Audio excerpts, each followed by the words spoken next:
Stop scrolling right now. Heaven is calling you. This message is meant for you, yes, you, the one who's been silently asking for a sign. Archangel Michael has stepped forward today with a divine message that will calm your spirit and remind you that you were never alone. Take a deep breath, feel your heartbeat, and open your soul. Because what you're about to hear may be the moment that changes everything. Come, child of the starlight, and rest here for a while. Let the noise of your world, that constant, chattering stream of doubt and fear and frantic doing, fall away for these moments we share. I am Michael, and I come to you not with a sword drawn for battle, though that is a truth of my being, but with a hand extended in peace, a presence meant to settle the tremors in your soul. You have been carrying such a weight, a burden you were never meant to shoulder alone, and I see the fatigue in the quiet corners of your spirit, the way you sigh when you believe no one is listening. I am always listening. I am always witnessing the magnificent, struggling, glorious being that you are. Today, I want to speak to you of a different kind of strength. Not the strength to push harder, to climb higher, to fight more fiercely against the currents of your life, but the strength to finally let go. To release the white-knuckled grip you have on the steering wheel of your destiny and to trust, truly trust, in the navigational skills of the divine. This is not a message of surrender in the sense of defeat, it is a message of surrender in the sense of profound and ultimate victory. It is the decision to stop swimming against the tide and to allow the ocean itself to carry you, for it knows the way to shores you have not yet even dreamed of. I see you there, in the quiet of your room, or perhaps with the hum of life around you, feeling a separation, a loneliness that seems to echo in the hollow places of your heart. You look at the lives of others through the windows they choose to open, and you see connection, you see purpose, you see a seamless flow that your own life seems to lack. You wonder, why is my path so fraught with obstacles? Why does everything feel so difficult? Where is God in all of this? Where are my guides? My angels? Beloved one, we are here. We are so close that the very breath you take is a whisper against our cheeks. The feeling of separation is the oldest illusion, the most persistent shadow in the human experience. It is not truth. It is a veil, and it can be lifted. Let me describe to you what I see when I look at you. I do not see a solitary figure stumbling in the dark. I see a lighthouse. Your soul, your very essence, is a beacon of such intense and specific light that it was sent here, to this precise time and place, to shine in a way that no other lighthouse ever has or ever will. The storms that rage around you, the waves that crash against your foundation, the periods of fog and obscurity, these are not signs of failure or abandonment. They are the very conditions that make your light necessary. A lighthouse on a calm, sunny day is a beautiful structure, but its purpose is only truly known, its power only truly felt, in the midst of the howling gale. You are in your gale now, and your light is needed. Do not curse the storm. It has come to reveal to you, and to the world, the formidable power of the light you hold within.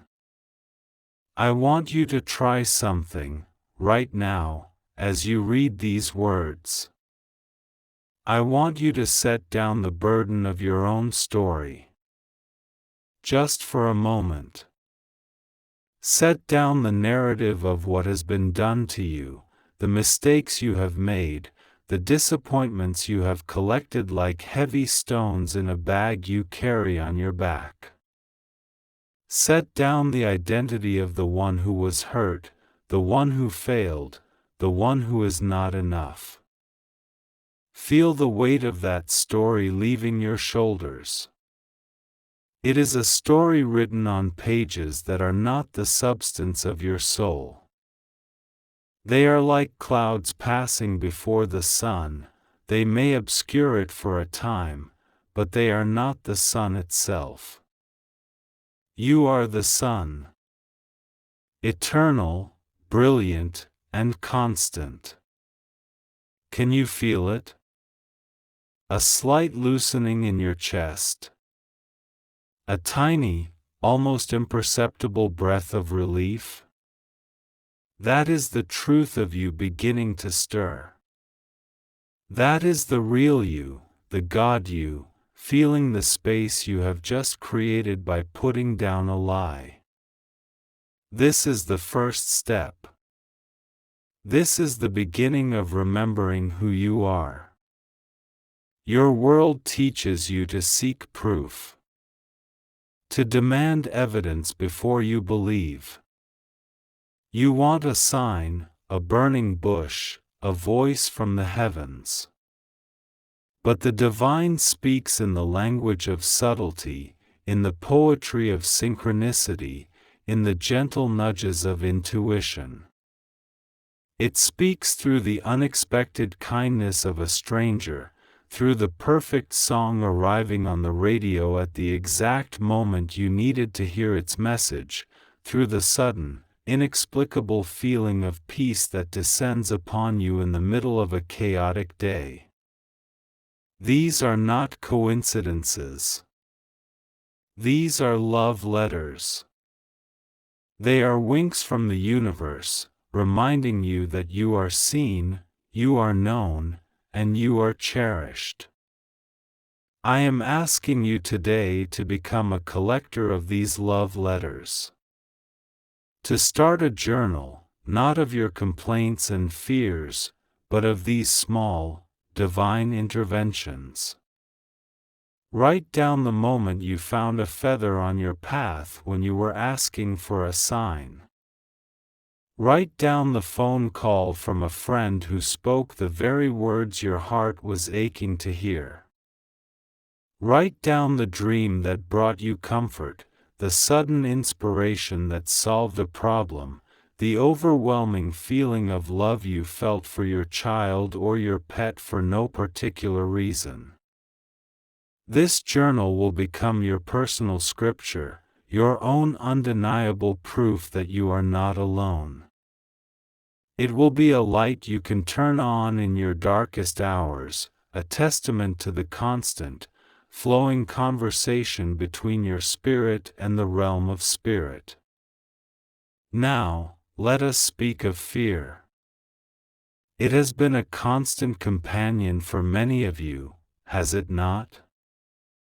It sits in the passenger seat of your car, it whispers to you in the stillness of the night, it feeds you worst-case scenarios with your morning coffee.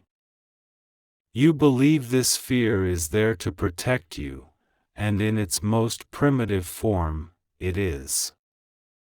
But the fear you live with now is rarely about immediate, physical danger. It is a phantom, a ghost that feeds on future tripping and past regrets. It is a bully that has convinced you it is a bodyguard. I, Archangel Michael, am the Prince of the heavenly hosts, the leader of the legions of light. My domain is the dissolution of fear, for fear cannot exist in the presence of pure, authentic love and truth.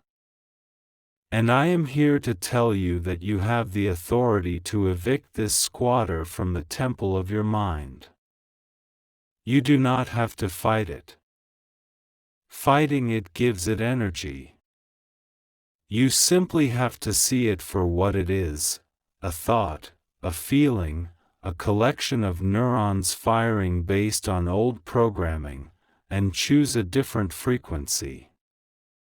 When fear arises, do not panic.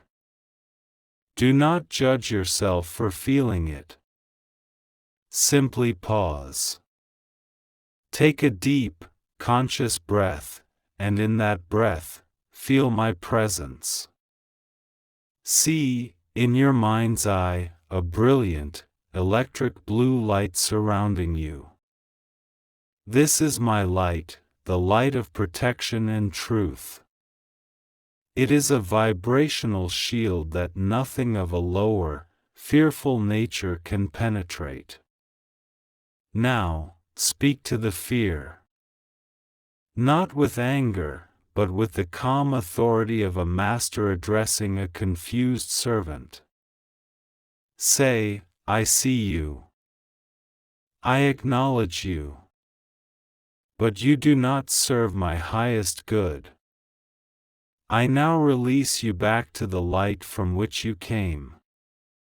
I am safe. I am loved. I am guided in this and every moment. This is not a magic spell that will banish fear forever in one instant. It is a practice. It is a retraining of your entire being. You have practiced fear for decades. You must now practice courage, practice faith, practice trust. And with each repetition, you are rewiring your soul. You are claiming your birthright as a sovereign being, a child of God, who is not subject to the tyrannical rule of phantom fears. Let us talk about your heart. That beautiful, bruised, and magnificent heart of yours. It has been called fragile, and you have been taught to guard it, to build walls around it, to only let in those who have proven themselves worthy. I understand this impulse. It comes from a place of self-preservation. But I am here to tell you that your heart is not fragile. It is the most resilient, powerful force in the universe. It is the very center of your connection to the divine. Love is the substance of God, and your heart is the generator of that substance within you. The walls you have built, while intended to protect you, have also served to imprison you. They have kept love in as much as they have kept pain out. The pain you feel when love seems to be lost or betrayed is not a sign that your heart is broken, it is a sign that your heart is alive, and vast, and capable of feeling deeply. The greatest tragedy is not a broken heart, but a closed one. A heart that has chosen numbness over the risk of feeling, for in that numbness, you are cut off from the very source of your being. I am not asking you to be reckless. I am asking you to be wise. Wisdom is not the absence of vulnerability. It is the conscious choice to be vulnerable from a place of strength. It is the decision to love not because you are guaranteed a certain outcome, but because love is your nature. To love is to be in alignment with your soul. When you love your child, you do not demand a guarantee that they will never disappoint you. You love them because that love is a force that flows through you, and to block it would be to deny your own truth. The same is true for loving your partner. Why start by opening your heart to yourself? So many of you offer compassion and understanding to others that you steadfastly refuse to give to yourselves. You hold yourself to an impossible standard, berating yourself for every misstep, every perceived failure. You would never speak to a beloved friend the way you speak to yourself in the quiet of your own mind. Today, I want you to become your own beloved friend. When you look in the mirror, see the being I see. See the courage in your eyes, the history of survival in the lines on your face, the innocent hope that still lives in your soul. Place your hand on your own heart and say, I love you. I am sorry. Please forgive me. Thank you. These are the 4 great sentences of healing, as powerful for the self as they are for any other. Forgiveness is the key that unlocks the heart. And I know this is a difficult terrain for so many. You believe that to forgive is to condone, to say that what happened was okay. It is not. Forgiveness has nothing to do with the other person and everything to do with you. It is the act of cutting the cord of resentment that ties you to the past, a cord that is feeding your life force to a ghost. When you refuse to forgive, you are drinking poison and hoping the other person gets sick. You are keeping yourself trapped in the very energy that caused you pain. You do not have to go to the person. You do not have to have a conversation. This is an internal, energetic process. It is a decision you make for your own freedom. In the quiet of your meditation, you can call upon the person you need to forgive. See them standing before you. Acknowledge the pain they caused you. Feel it fully. Then, see a brilliant, golden white light descending from the heavens, enveloping both of you. This is the light of divine grace. In this light, say, for the sake of my own soul's freedom, I now release you. I forgive you for what you did, knowing you were acting from your own pain and ignorance. I set you free, and in doing so, I set myself free. You may need to do this many times. The first time, you may not feel anything. The 10th time, you may feel a crack in the ice around your heart. The 100th time, you may feel a weight lift that you did not even know you were carrying. This is sacred work. It is the work of warriors of light. Now, let us turn to the matter of your life's purpose. This is a question that haunts so many. Why am I here? What is my purpose? You search for it as if it is a lost object, a specific job title, a predefined mission that you must discover or else live a life of meaningless drift. Beloved, your purpose is not a single thing to do. Your primary purpose is to be. To be fully, authentically, radiantly you. To allow the unique flavor of your soul to infuse every single thing you do, from the way you make your coffee in the morning to the way you lead a multinational corporation. The world does not need more people pretending to be something they are not. It needs more people who have the courage to be exactly who they are. Your quirks, your passions, your peculiar joys, the things that make you feel most alive, these are not distractions from your purpose, they are the clues to your purpose. When you are engaged in an activity that makes you lose track of time, that fills you with a sense of joy and rightness, you are in alignment with your purpose. When you feel a pull in your heart towards a certain kind of service, a certain form of creativity, a certain way of connecting, that is your soul's GPS guiding you home. Do not fall into the trap of comparing your purpose to another's.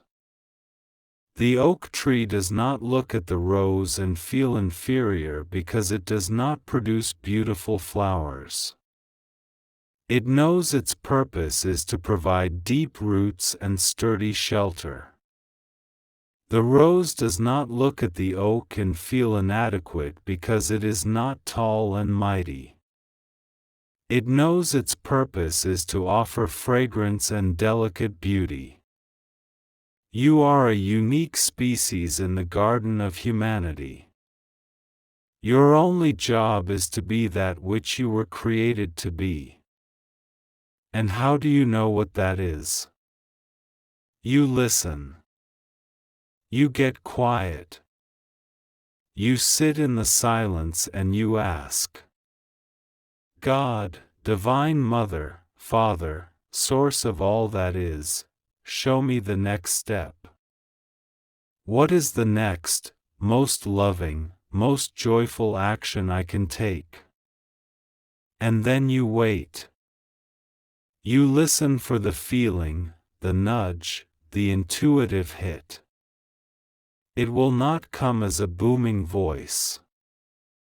It will come as a gentle knowing. A thought to call someone. An idea to look into a certain class. A sudden inspiration to write, to paint, to walk in a different park. These are the breadcrumbs. Follow them. Trust them. They will lead you, step by step, into the magnificent unfolding of your destiny. This requires a profound trust in the process of life itself. You want to see the entire map before you take the first step. But faith is about taking the first step without seeing the entire staircase. It is about believing that the next stone will appear when you need it, even when the path ahead seems shrouded in mist. I am that stone, beloved. I am the firm foundation upon which you can place your foot when you cannot see the way. Call upon me. Archangel Michael, be with me now. Clear my path. Fill me with courage. Help me to take the next step with faith and confidence. I am there in an instant. My legions are there. We surround you, we go before you, we have your back. You are never, ever walking alone. Let us speak of abundance, for this is an area of great confusion and constriction for so many light workers. You have been taught, perhaps, that spirituality and wealth are incompatible, that to be holy is to be poor. This is a distortion, a control mechanism that has been used to keep beautiful souls like you in a state of struggle and powerlessness. God is the source of all abundance. Look at the natural world, the profusion of stars in the sky, the countless grains of sand on the beach, the overwhelming variety of life in a single drop of pond water. The universe operates from a principle of infinite supply. Your financial challenges are not a punishment from God or a test of your worthiness. They are often the result of old, limiting beliefs about money, about your own value, about what you deserve. You have inherited fears from your ancestors, you have absorbed messages from a culture of lack, and you have created subconscious blocks that prevent the free flow of abundance from entering your life. It is time to change your relationship with money. Money is not evil. It is energy. It is a form of currency, a current that flows. When you hoard it out of fear, you dam the river. When you spend it with resentment and anxiety, you poison the river. But when you see it as a tool for good, a means to express your creativity, to take care of yourself and your loved ones, to contribute to the healing of the planet, you align it with love. And love is the highest frequency there is. Begin to bless your money. Bless every dollar that comes to you, see it as a tangible token of God's love and provision. Give thanks for it, no matter how small the amount. And when you spend it, do so with consciousness and gratitude. When you pay a bill, do not do it with resentment. Give thanks for the service or the product you received. Say, I bless this money and send it forth to circulate and do good in the world, knowing that as I give, I open the way to receive even more. This shifts the energy from one of lack to one of flow. And you must give. This is a universal law. To keep the river flowing, you must have both an inlet and an outlet. Give generously, joyfully, and without attachment. Give to causes that inspire you, to people who need help, to the homeless person on the street. Do not give until it hurts, give until it feels joyful.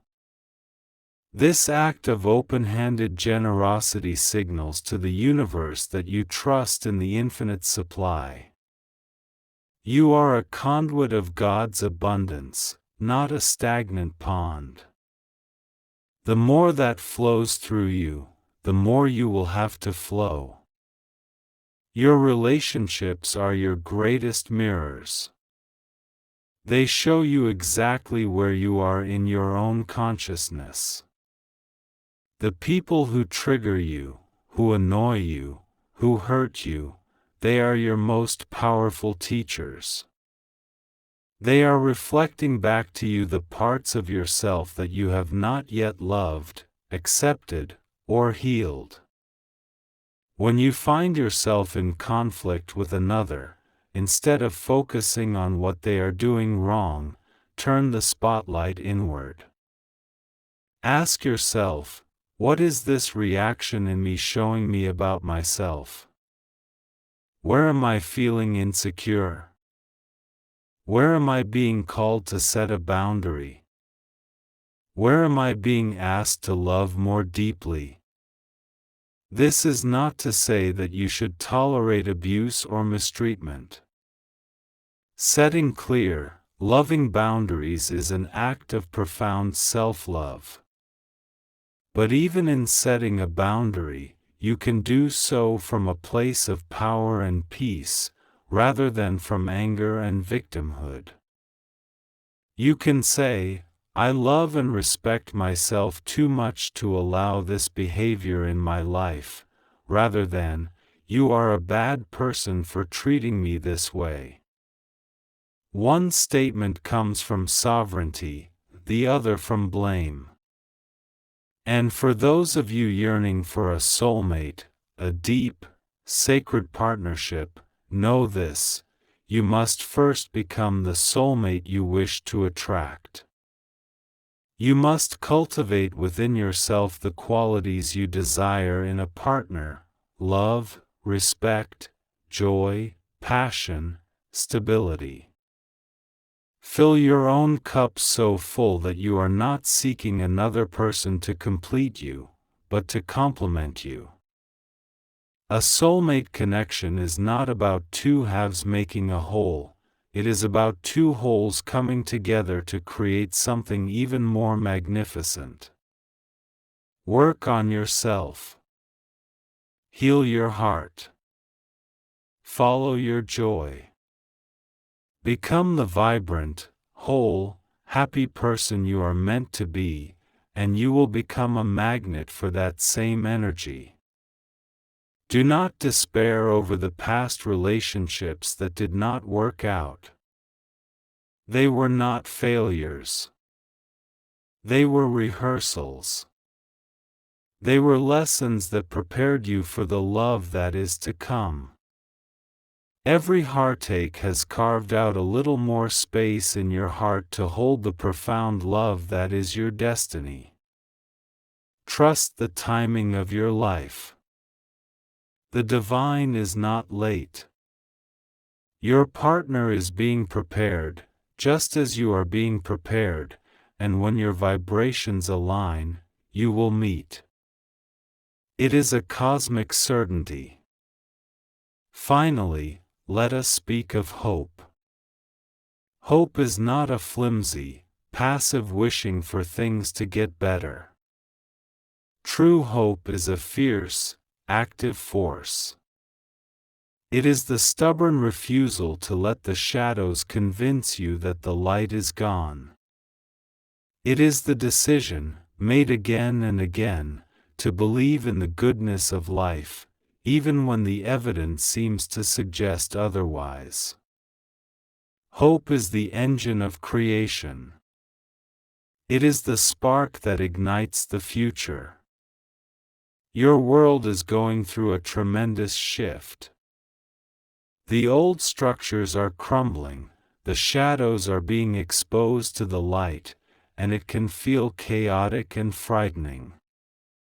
But I tell you, this is a birth. Birth is a messy, painful, tumultuous process, but its purpose is life.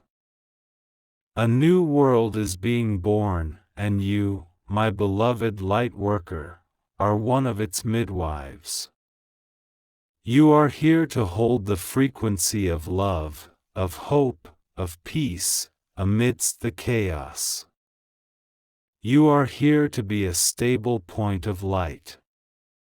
Do not underestimate the power of this. Your peaceful heart, your hopeful thoughts, your acts of kindness, these are not small things. They are ripples that spread out across the collective consciousness, calming fears, inspiring courage, and reminding others of the truth of who they are. So today, I ask you to make a choice. Choose hope. Choose faith. Choose love. Choose to believe in the unseen hand that guides you, the unseen love that holds you, the unseen army that supports you. You are a divine being having a human experience. The challenges are part of the curriculum, not a sign that you are failing. You are exactly where you are meant to be, learning exactly what you are meant to learn. Feel my presence now, as a warmth in your heart, a tingle at your crown, a certainty in your gut. I am with you. We are connected across the veils of illusion. You are never alone. You are loved beyond any measure you can comprehend. You are safe. You are held. You are home. Now, go forth into your day, and carry this knowing with you. Let it be the light by which you see the world, and the world will become a brighter place because of you. And so it is. If Archangel Michael's words touched your heart today, don't keep this light to yourself. Share it. Let others feel this divine comfort too.